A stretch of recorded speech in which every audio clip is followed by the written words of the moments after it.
Assalamualaikum warahmatullahi wabarakatuh. Selamat siang pemirsa, bertemu lagi bersama saya Herawati Munte. Pemirsa, beberapa menit ke depan kami akan menyampaikan berita-berita terkini dari Kabupaten Kota Provinsi Sumatera Utara. Isu-isu nasional yang tren di tengah masyarakat, masih dalam program 7 Inspirasi untuk Anak Negeri.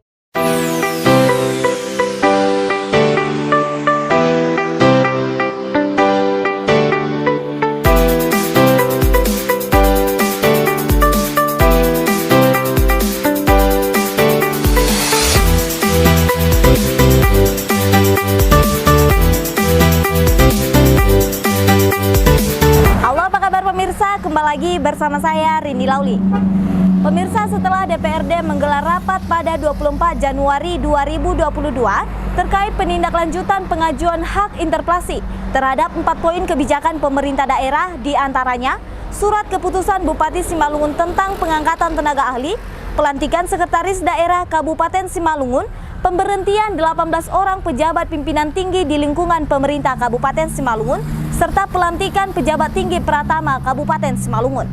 Untuk keterangan lebih lanjut, kita akan menanya langsung bagaimana tanggapan Bupati Simalungun. Dan menurut informasi, beliau belum menerima surat pengajuan hak interpelasi tersebut. Baik, terima kasih. Pertanyaan yang disampaikan terkait interpelasi disampaikan oleh teman di DPRD Kabupaten Simalungun. Perlu saya sampaikan secara resmi, saya belum menerima atau membaca yang menjadi pertanyaan teman-teman yang di DPRD tentang interpelasi. Saya hanya mendengar di beberapa media, di medsos terkait masalah interpelasi ini di mana Dewan mengajukan hak mereka untuk bertanya terhadap beberapa kebijakan pemerintah Kabupaten Simalungun. Kebetulan beberapa minggu ini saya disibukkan oleh kegiatan keluar kota Saya bolak-balik ke Jakarta, Simalungun, Jakarta, Simalungun, kemudian juga beberapa minggu yang lewat kami juga dengan beberapa OPD berangkat ke Kota Batam untuk melakukan beberapa rangkaian kunjungan kerjasama antar beberapa instansi, khususnya untuk ketahanan pangan. Sebagaimana kita ketahui, Batam itu kan tata ruangnya tidak ada untuk pertanian. Jadi kebetulan saya juga berasal artinya histori latar belakang saya ada lama di Batam dulu. Kemudian saya melihat peluang itu. Tentu Kabupaten Simalungun yang 70% mata pencaharian sebagai petani, ketika ini dikeksplorasi, ini sungguh sangat suatu hubungan kerjasama yang luar biasa ini. Saling membutuhkan lah mudah-mudahanlah doa kita bersama kebutuhan pangan di Kota Batam bisa dipenuhi dari kampung halaman kita ini, dari Kabupaten Simalungun. Ada beberapa hal komoditi andalan kita yang bisa kita kirim ke Provinsi Kepulauan Riau, khususnya Kota Batam, seperti jahe, demikian juga beberapa produk unggulan kita seperti jeruk, demikian juga kopi, kol.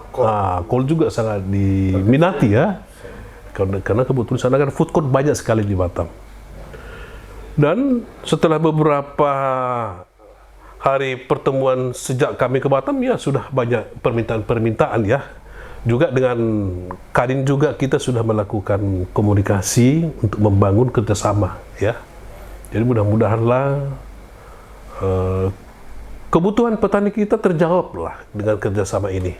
Mudah-mudahan ke depan juga artinya yang selama ini harga produk petani kita dikontrol oleh kelompok-kelompok tertentu, tentu ini dengan kehadiran pemerintah Kabupaten Simalungun, dengan Protek Kabupaten Simalungun, ya bisa sedikit menjawab kebutuhan masyarakat khususnya untuk kepastian harga ke depannya. Ini doa kita bersama, ya. Kemudian juga ke Jakarta, kebetulan saya diundang oleh Pak Menko, ya, Pak Menko Maritim dan Investasi, Bapak Luhut Binsar Panjaitan, terkait masalah penanganan infrastruktur di Kabupaten Simalungun. Sebagaimana kita ketahui, Simalungun kan termasuk juga di dalam kawasan pariwisata super prioritas. Jadi ketika tidak didukung oleh infrastruktur, tentu ini akan mengalami hambatan. Inilah beberapa hal yang disampaikan oleh Pak Menko, bagaimana penanganan untuk mendukung pariwisata ini supaya bisa berjalan dengan baik untuk di kawasan Danau Toba. Saya sudah menyampaikan, ya, bahwa jalan lingkar dalam di kawasan Danau Toba itu pesisir yang paling panjang itu Simalungun. Itu hampir 75 kilo. Ketika belum kita benahi jalan lingkar dalam ini, tentu untuk pertumbuhan ekonomi khususnya di sektor pariwisata akan terhambat. Kemudian secara teknis juga kita sudah berbicara dengan para dirjen-dirjennya, ya, kemudian juga para direktur dalam sisi teknis. Ya, mudah-mudahan ke depan ini akan segera terrealisasi untuk membangun, ya, infrastruktur khususnya untuk jalan di Kabupaten Simalungun. Itulah beberapa hal, ya, kegiatan-kegiatan kita yang beberapa minggu belakangan ini, ya, kita tidak bisa berinteraksi dengan masyarakat kita, ya. Kemudian kalau boleh tahu, ya, buat teman-teman media ini apa yang mau disampaikan ini terkait masalah interpelasi ini. Tadi sudah saya sampaikan, ya, bahwa secara resmi saya belum menerima, ya.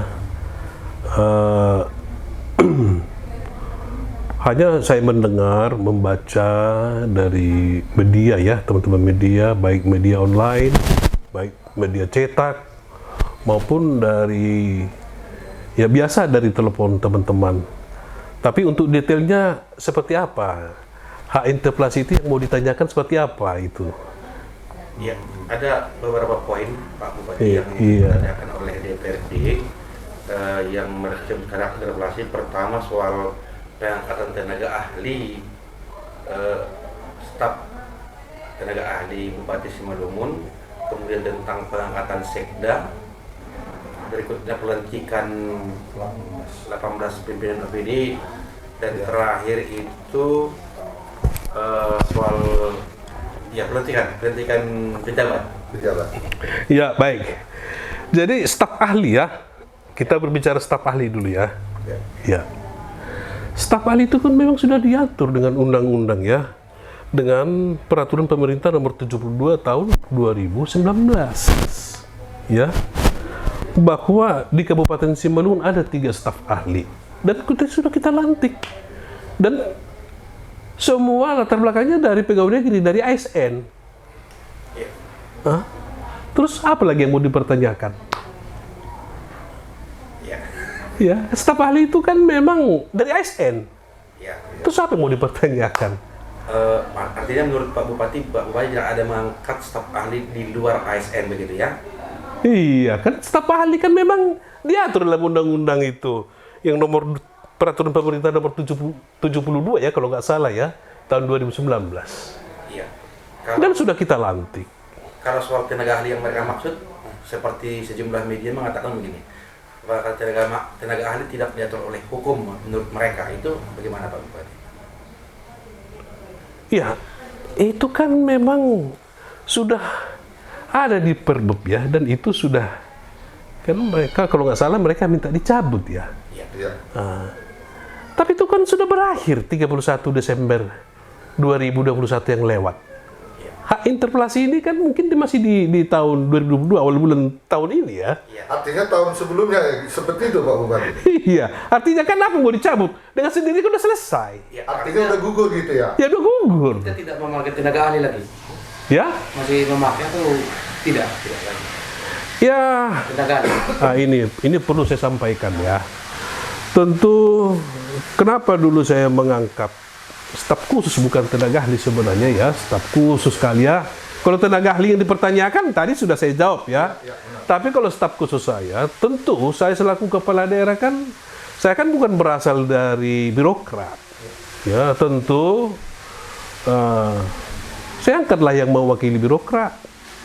Kemudian juga yang mewakili komunikasi dengan kementerian, kebetulan saya mempunyai staf yang menangani itu juga, ya. Dan sudah teruji juga, ya, dengan beberapa senator yang sudah dipimpin oleh beliau, Saudara Christmas Haloh, yang mungkin semua sudah kenal, ya. Christmas Haloh. Ya, beliau kan sudah, ya, artinya sudah banyak melihat, ya, ya, peluang-peluang di mana komunikasi untuk bisa membangun daerah, ya, seperti misalnya kementerian-kementerian. Ya tentu saya kan masih awam. Nah, tentu saya harus didukung oleh orang yang ahli di bidang itu. Kemudian juga di bidang pemerintahan, di bidang pendidikan. Memang sudah ada semua perangkat kita, ya. Tetapi persoalannya staf khusus ini kan sewaktu-waktu bisa saya panggil. Kalau staf ahli kita, staf ahli ini kan, ini sudah ada jam sesuai dengan peraturannya, jam berapa masuk, jam berapa selesai tugas. Kalau staf khusus jam 3 pagi bisa saya panggil. Kemudian bisa saya suruh kemana-mana saja. Tapi karena kebetulan kemarin ya, kita juga sambil mengajukan ya, dan memang belum ada anggaran untuk staf khusus yang kita angkat kemarin, tidak ada, belum ada kita angkat. Dan itu memang kayaknya itu menjadi salah satu poin tambahan untuk mereka, informasi bahwasanya staf khusus itu masuk dalam penggajian sementara dianggarkan. Itu kan bisa ditanya, ini bagian keuangan kan bisa ditanya. Itu murni ya, itu salah satu pengabdian kita buat Simalungun ya. Artinya apapun tidak ada fasilitas pemerintah juga tidak ada. Mobil saya sendiri. Itu murni untuk bagaimana untuk mempermudah pekerjaan kita sebenarnya. Dan terbukti dari beberapa komunikasi kita kan dengan beberapa kementerian berhasil. Coba teman-teman media bayangkan, itu dak itu loh, itu tertinggi itu Simalungun di Sumatera Utara. Tertinggi dak. Walaupun secara akumulasi dengan teritorial ya kita justru paling kecil. Ya, tetapi ya itulah mungkin faktor dari refocusing ya kemarin itu ya, jadi anggaran jadi seperti yang sama-sama mungkin di RAPBD kita sudah nampak dengan jelas. Gitu. Ya, itu tadi terkait tenaga ahli atau staf ahli atau staf khusus yang disebutkan oleh DPRD. Kemudian tentang pengangkatan pelantikan sekretaris daerah Pak Bupati, mungkin bisa dijelaskan apakah itu juga masuk dalam salah satu poin mereka. Gitu. Iya, tentu kan. Ini semakin seru ini. Iya, terus ya. Dulu Sekda kan mengundurkan diri. Ya, benar. Ya, tentu kita angkat menjadi PLT. Ya, kita angkatlah PLT-nya ya. Dan itu sudah sesuai dan mengikuti seluruh prosedur dan mekanisme yang ditentukan oleh undang-undang dan perundang-undangan. Ya, setelah adanya pengunduran diri Sekda tersebut, tentu kita akan melantik ya pejabat sementara ya pejabat sementara supaya jalannya pemerintah itu tidak terhambat. Kemudian selanjutnya untuk menentukan Sekda yang definitif ya, tentu kita membentuk panitia seleksi ya. Panitia seleksi yang terdiri dari orang-orang yang mempunyai kompetensi tentu ya, mempunyai kompetensi. Setelah itu pemerintah daerah Simalungun melalui BKD ya, Badan Kepegawaian Daerah, mengumumkan lelang jabatan. Dan itu jelas sekali ya, bukan lelang jabatan. Dan sesuai dengan mekanisme. Artinya sesuai dengan proses daripada yang dilakukan oleh panitia, seperti itu Pak Bupati. Ya iya. Dan tapi kenapa kawan-kawan Dewan seolah-olah ini tidak sesuai dengan mekanisme dan ini tunggal seperti itu. Artinya biar lebih ya perlu saya transparan sampaikan gitu. mungkin ada tempat komunikasinya ya. Iya. Ada 3 orang ya yang sudah lolos seleksi, tentu ini yang disampaikan ke saya ya. Tentu saya akan memilih di antara yang ketiganya yang menurut saya bisa bekerja sama dengan pemerintahan ini ke depan. Artinya udah ada tiga pemenang ya? Sudah. Ada yang diseleksi udah ada Ya 3. sudah loh. Kan Tapi diumumkan. kenapa terus kok dibilang 1 orang oleh kawan-kawan anggota dewan ini Pak Bupati? Ini Iya, kan jadi lucu ini. manusia kan tidak ada yang sempurna. Ya pasti mungkin itu tadi masalah komunikasi saja ya. Kemudian tadi ada juga ya tentang pemberhentian. Bukan pemberhentian, tentang pengangkatan pelantikan pertama 18 pejabat. Pemberhentian 18 pejabat yang hasil asesmen sebelumnya hanya 8 yang dilantik. Iya. Iya, itu dia. Yang kemarin ditulis itu tentang yang KSN itu. Tentang apa Pak? Tentang izin daripada KSN. Artinya rekomendasi dari KSN itu tadi. Itu mungkin bagian dari yang dipertanyakan di situ Pak. Itu juga sudah kita lakukan loh, ya. Iya. Ya teman-teman ya, itu kita lakukan semua. Kan ada, website mereka juga ada. Kan bisa dilihat di situ. Apakah kita melakukan itu semena-mena? Kita pasti akan melakukan juga asesmen ya, uji kompetensi. Ternyata yang dari 18 itu, yang lolos hanya 8. Tentu yang 8 itu ya harus kita lantik, ya. Kita lantik kemudian, ya. Setelah selesai tahap pertama, tahap kedua juga tentukan pemerintah ini harus bergerak cepat nih, ya. Tentu kita akan buka open bidding lagi, ya. Open bidding makanya itu juga melalui beberapa rangkaian, ya. Demikian juga. Ya proses itu dijalankan. Kita jalankan ke KSN, kita minta persetujuan dan keluar. Ada persetujuan? Ada dong. Itu yang menjadi pertanyaan anggota dewan. Kita kan taat aturan, ya taat aturan. Apalagi saya masih baru ya di pemerintahan ini, di birokrat kan harus ya kita harus memang benar-benar jangan sampai kita tersandra ya dengan aturan ya. Artinya Pak Bupati, poin-poin yang disampaikan oleh DPRD dalam hak interpelasinya menurut Pak Bupati sebenarnya semuanya sudah dijalankan sesuai mekanisme. Sudah. Begitu ya? Iya, waktu saat open bidding kemarin juga ya, kita justru ya buat di kantor regional BKN loh, supaya jangan ada intervensi ya dari pihak-pihak manapun. Dan juga personelnya luar biasa loh. Tentu ya sebagai ketua Sekda, kemudian juga ada di perwakilan dari 3 dari universitas ya, saya lupa namanya ya. Kemudian juga dari kantor akademisi. Iya, akademisi ya. Ya, kemudian juga dari Kanrek 1 orang. Ada 7 orang. Saya lupa ininya nama-namanya ya. Kemudian dari universitas mana, tapi universitas yang paling bagus lah di Sumatera Utara. Yang tadi kan Pak Bupati sudah diikuti dengan mekanisme sesuai ketentuan peraturan yang baru.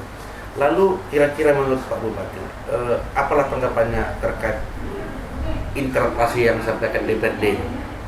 Karena kan juga masyarakat juga kan harus tahu juga bagaimana respon daripada Pak Bupati sendiri. Ini semakin sedap ini Pak Bupati. Jadi gini, karena saya sudah terbiasa di dalam menjalankan usaha pun ya, melakukan kerjasama dengan siapapun, saya sudah terbiasa dengan positive thinking. Kalau saya lihat ya, teman-teman DPRD melakukan interpelasi seperti ini, inilah bentuk kecintaan mereka buat Simalungun ini, ya. Kalau saya pahami seperti itu. Artinya ada karena kepedulian mereka terhadap Simalungun, makanya mengajukan. Kalau bukan karena kepedulian, ngapain dia buat interpelasi? Ya itu kan karena kepedulian mereka, ya teman-teman dari DPRD, ya. Nah, artinya kalau dari sisi apa namanya ya program dari tatib di sudah makan waktu sebenarnya ya. Ya, tetapi yang namanya untuk demi untuk kebaikan ini ya apapun diterobos ya, mungkin makan sampai malam barangkali atau sampai ini ya itulah. Ya, itu artinya mereka bertanya lah langsung kepada Pak Bupati dengan melalui haknya mereka ya. Iya, nanti kalau ada secara resmi kita diundang ya kita pasti datang lah. Artinya proses itu tetap Pak Bupati ikutin lah ya. Sebagai warga negara yang baik ya. Ya, Simalungun ini bisa berubah kalau sama-sama kita merubahnya. Ya, itu dia, Pak. ya itu. Kita tidak bisa jalan sendiri. Tentu DPRD sebagai mitra kerja pemerintah Kabupaten Simalungun harus berkolaborasi, harus bersama-sama. Kita nggak bisa jalan sendiri. Kalau perbedaan pendapat, wajar. Berbeda pandangan politik, wajar. Tapi kalau membangun Simalungun harus sama kita. Nah, itu. Jadi jangan langsung kami dibenturkan dengan teman-teman DPRD, jangan. Ini teman-teman media pun jangan manas-manasi, ya. Apapun ceritanya, apapun dibuat orang, kami bersama anggota DPRD harus satu. Itu intinya. Oke, terakhir Pak Bupati, Closing statement. ya, terakhir mungkin sekaligus kami segmen.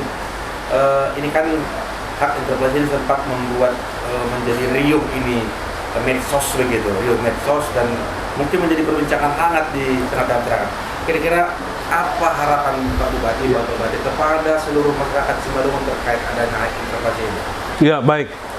Jadi artinya hak-hak interpelasi demikian juga hak lain kan memang dimiliki anggota DPRD dan itu harus dijalankan. Hanya saja mungkin teman-teman media ya coba arif juga lah menyampaikan berita ya. Jangan artinya dibuat menjadi sensasi justru malahan ya. Menggiring-giring. Jangan. Kita ini sama-sama ya warga Simalungun. Marilah kita jaga kekompakan.